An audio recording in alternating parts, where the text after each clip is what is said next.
जो भी हम वीडियो अपलोड करते हैं वो समझ लीजिए कि हम समाज को बेहतर बनाने के लिए अपलोड करते हैं और इस समाज से नफरत मिटाने के लिए अपलोड करते हैं। तो आप लोग से हमारा ये अपील है कि हमारा ये वीडियो आप पूरा देखें, तब आपको समझ में आएगा।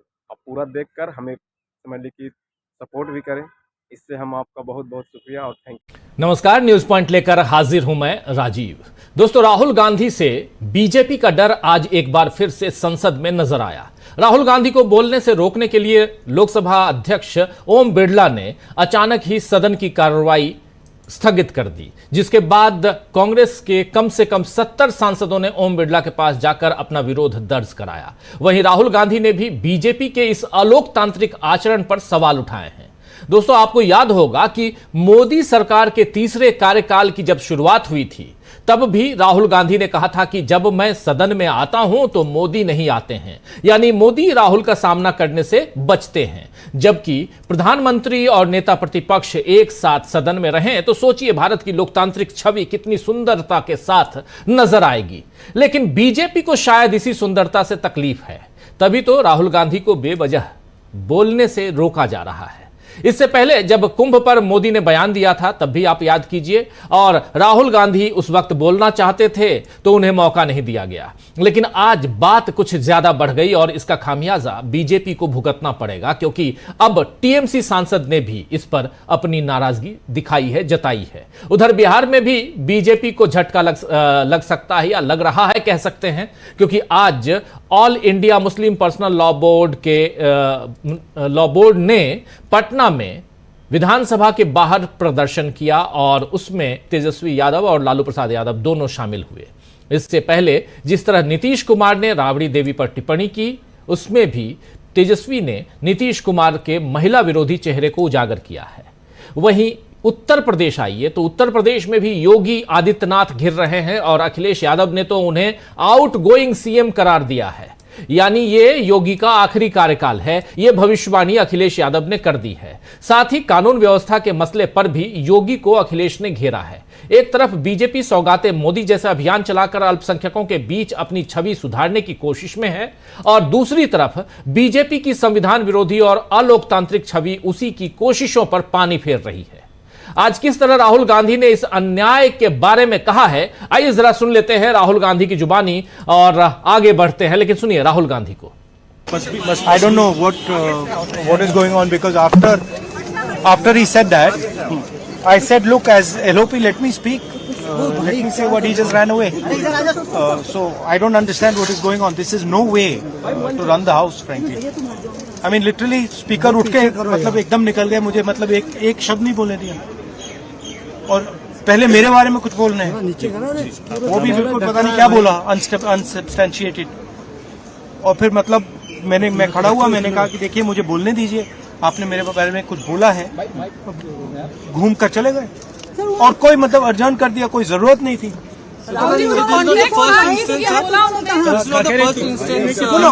देखिए मुझे हाउस में जब भी मैं उठता हूँ, एक कन्वेंशन है, लीडर ऑफ ऑपोजिशन को बोलने दिया जाता है। भैया ये माइक मेरे मुंह में पीछे, लीडर ऑफ ऑपोजिशन को एक कन्वेंशन है कि बोलने दिया जाता है। जब भी मैं खड़ा होता हूँ मुझे बोलने नहीं दिया जाता, ठीक है। तो पता नहीं मतलब ये किस प्रकार से हाउस चल रहा है, जो हम कहना चाहते हैं हमें कहने नहीं देते।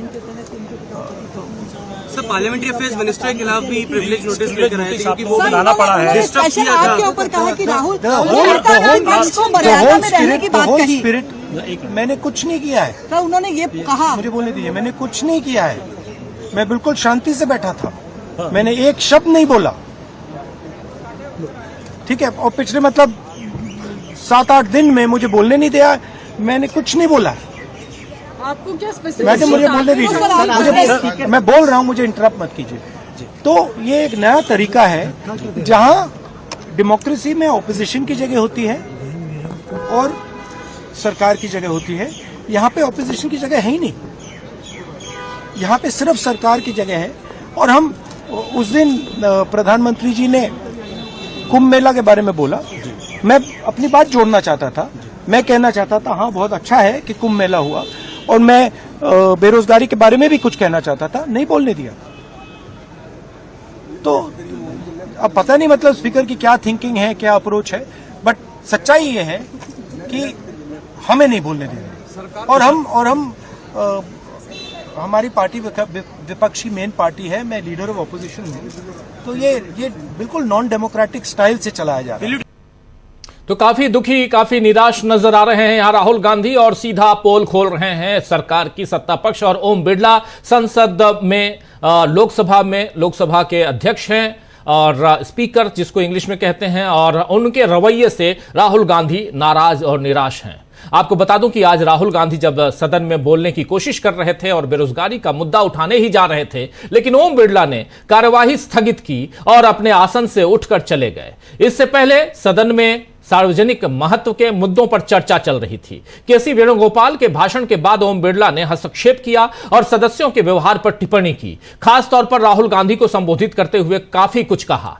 सुनिए किस तरह की समझाइश आज लोकसभा में अध्यक्ष ने दी है, ओम बिरला ने दी है। जरा सी को सुन लीजिए और यहां से आपको कुछ क्लियर होगा, बहुत कुछ क्लियर हो जाएगा कि चल क्या रहा है और क्यों राहुल गांधी यहां नाराज नजर आ रहे हैं। लेकिन पहले सुनिए यहां पर ओम बिरला को।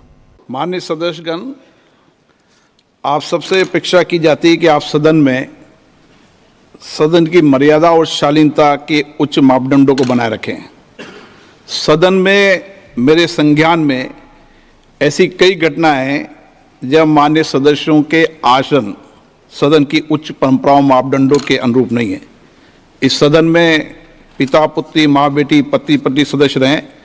इस परिप्रेक्ष्य में मेरा नेता परिपक्ष से अपेक्षा है कि लोकसभा प्रक्रिया कानून संचालन नियम 349 के वर्णित सभा में पालनीय नियमों के अनुरूप सदन में आचरण व्यवहार करें, जो सदन की मर्यादा और प्रतिष्ठा के अनुरूप रहना चाहिए। मैं पुनः आग्रह करता हूं, इस सदन में विशेष रूप से प्रतिपक्ष के नेता से तो ये अपेक्षा की जाती है कि वो आचरण रखें।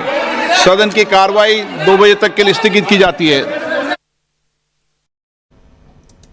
तो सुना दिए अपना फैसला और निकल लिए।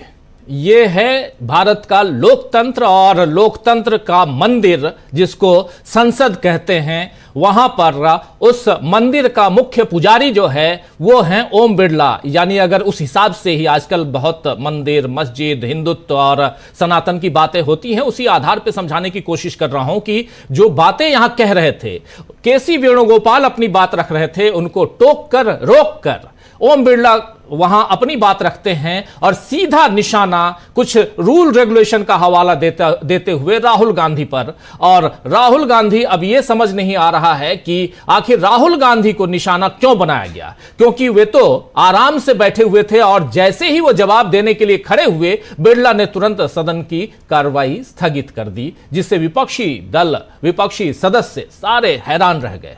ओम बिरला यह नहीं बता पा रहे हैं कि आखिर राहुल गांधी को बोलने से क्यों रोका गया, लेकिन कांग्रेस ने इस पर अपना विरोध दर्ज कराया है। आज एक प्रतिनिधिमंडल कांग्रेस का, उसने लोकसभा में उपनेता, उसमें जो हैं गौरव गोगोई भी हैं, आप जानते हैं उपनेता हैं गौरव गोगोई राहुल गांधी के बाद लोकसभा में, और महासचिव केसी वेणुगोपाल हैं। कांग्रेस पार्टी व्हिप जो हैं वो मणिकम टैगोर हैं और लगभग 70 दूसरे सांसदों में शामिल ये तमाम नेता गए और इन लोगों ने अपनी शिकायतें सीधे स्पीकर ओम बिरला के सामने रखी। वहीं टीएमसी सांसद शत्रुघ्न सिन्हा ने भी इस पर अपना विरोध जताया है। शत्रुघ्न सिन्हा को सुनिए क्या कुछ कह रहे थे। बहुत इंपॉर्टेंट है आज का ये पूरा का पूरा घटनाक्रम, और आगे जब हम चर्चा करेंगे उस चर्चा को भी सुनिएगा ध्यान से, बहुत महत्वपूर्ण है, क्योंकि कैसे यहां पर लोकतंत्र का गला घोंटा जा रहा है उसका नमूना है ये दोस्तों। जो बात कह रहे हैं ओम बिरला जी, बहुत कुछ नियम कायदे तमाम चीजें, बहुत अच्छी बात है, लेकिन फैसला सुनाने से पहले कम से कम ये तो सुनते, कि ये तो बता देते कि आखिर मुजरिम ने वहां पर किया क्या है, उसका अपराध क्या है। अपराध आपने बताया नहीं और सजा सुना दी। खैर, शत्रुघ्न सिन्हा को सुनिए राहुल गांधी के पक्ष में अपनी बात रखते हुए। मैं कहूंगा कि बिल्कुल सही कहा राहुल गांधी ने। राहुल गांधी ही हमारे लीडर ऑफ द ऑपोजिशन हैं, हम तमाम लोगों के लीडर हैं और वे बहुत ही सक्षम हैं, बहुत काबिल हैं, बहुत अच्छा बोलते हैं, बहुत अच्छा करते हैं वो। तो राहुल गांधी को ये पहली बार नहीं है, इसके पहले भी जो बोलने की कोशिश कर रहे थे वो, प्रधानमंत्री जी जब बात कर रहे थे उसके बाद लीडर ऑपोजिशन को बोलना था, ऐसा लोगों का मानना था कि उनको बोलने दिया जाए, लेकिन उस वक्त भी बोलने नहीं दिया गया और आज भी नहीं बोलने दिया गया है। ये बहुत ही, मैं कहूँगा कि शर्मनाक है, ये गलत है, निंदनीय है। मैं स्पीकर साहब की बहुत इज्जत करता हूँ, लेकिन पता नहीं क्या दबाव या क्या दिखाई पड़ता है, क्यों ऐसा हो रहा है, हमको समझ में नहीं आ रहा है। लेकिन ये कब तक करेंगे आप, कब तक रोकेंगे? ऑपोजिशन में जहाँ एक से एक दमदार नेता है, चाहे ममता बनर्जी है, ममता बनर्जी के लोग हैं, अभिषेक बनर्जी हैं, सारे लोग हैं, हमारे प्रसून बनर्जी हैं, इतने बढ़िया बढ़िया लोग हैं, कल्याण है, शौकत राय हैं वहाँ पे। जून का तो कल सुनाई स्पीच ने, इतनी बढ़िया बढ़िया, उसी तो कांग्रेस में एक से एक बढ़िया स्पीकर्स हैं, गोगोई हैं वहाँ पे, आपको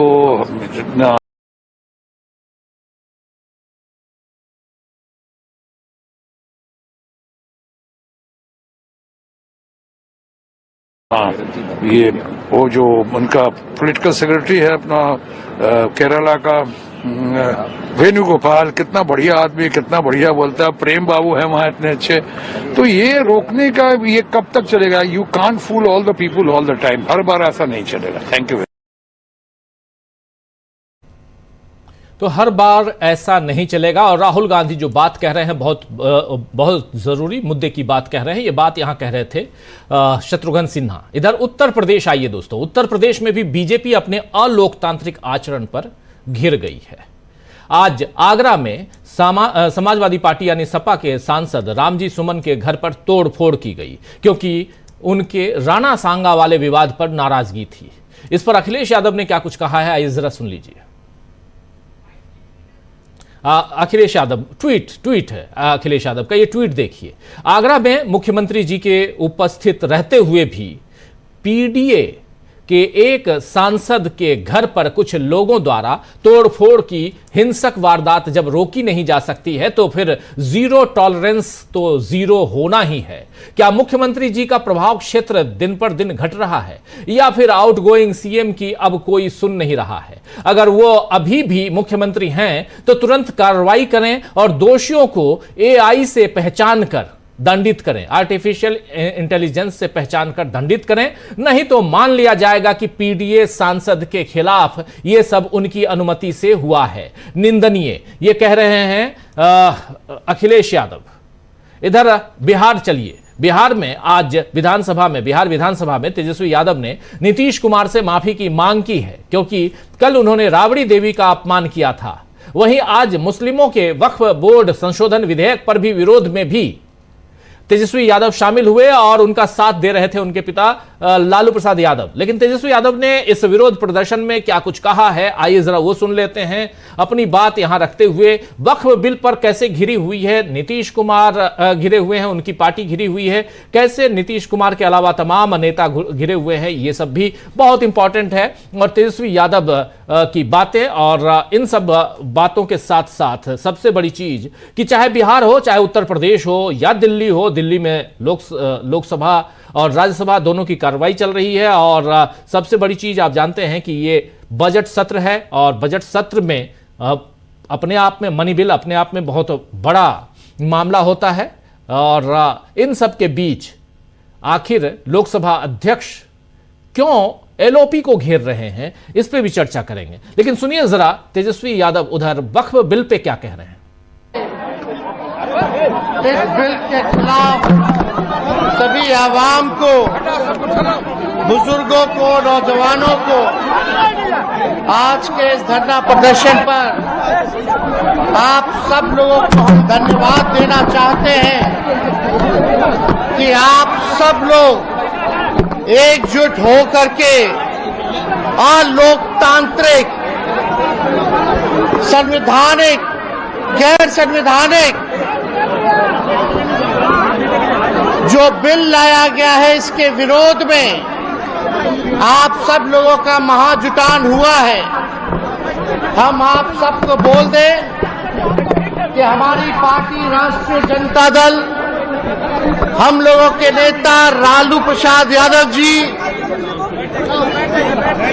आज यहां बीमार अवस्था में भी आप लोगों का साथ देने यहां हम सब लोग आपके हाथों को मजबूत करने के लिए यहाँ पहुंचे हैं और हम लोग किसी भी कीमत पर, चाहे सत्ता रहे या जाए, इसकी हम लोगों को परवाह नहीं है। लेकिन ये गैर संवैधानिक बिल और लोकतांत्रिक बिल का हम लोग पुरजोर सदन में भी विरोध किया था, संसद में भी विरोध किया था और विधानसभा में भी, दोनों सदनों में, चाहे विधानसभा हो या विधान परिषद हो, आज वक्फ के बिल के खिलाफ हम लोगों ने कार्य स्थगन प्रस्ताव ला करके इस पे चर्चा कराने की मांग सरकार से की, लेकिन हाउस को जो है एडजॉर्न करना पड़ा।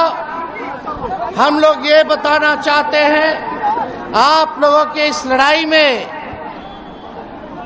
हम लोग पूरे मजबूती के साथ आप सब लोगों के साथ खड़े हैं। ये तानाशाही जिस प्रकार से सरकार चला रही है, देश को तोड़ने का काम कर रही है, लोकतंत्र को खत्म करने का प्रयास किया जा रहा है, संविधान को खत्म करने का कोशिश किया जा रहा है। हम लोग संविधान के मानने वाले लोग हैं, गंगा जमुनी तहजीब को मानने वाले लोग हैं और किसी भी कीमत पर हम लोगों का प्रयास है कि ये बिल पास ना हो। तो सुन रहे थे आप, वक्फ बिल के विरोध में एक धरना प्रदर्शन, उसमें शामिल हुए तेजस्वी यादव और उनके पिता लालू प्रसाद यादव। और तेजस्वी यादव को भी आप सुन रहे थे, पुरजोर तरीके से इस बिल का विरोध करेंगे, चाहे विधानसभा हो या संसद हो, दोनों जगहों पर हमने अपनी बात रखी है। यह सब कुछ बिहार की राजधानी पटना में आज हुआ। तो बीजेपी का लोकतंत्र विरोधी चेहरा दोस्तों खुलकर उजागर हो गया है और विपक्ष इसे और भी उजागर कर रहा है और इसमें इंडिया गठबंधन फिर से सही साबित होता हुआ दिख रहा है। अब किस तरह अपने लोकतांत्रिक होने को साबित करेंगे नरेंद्र मोदी, आज इसी पर चर्चा करेंगे। चर्चा यह भी करेंगे कि राहुल गांधी को रोककर आखिर ओम बिरला या मोदी सरकार क्या कुछ यहां जतला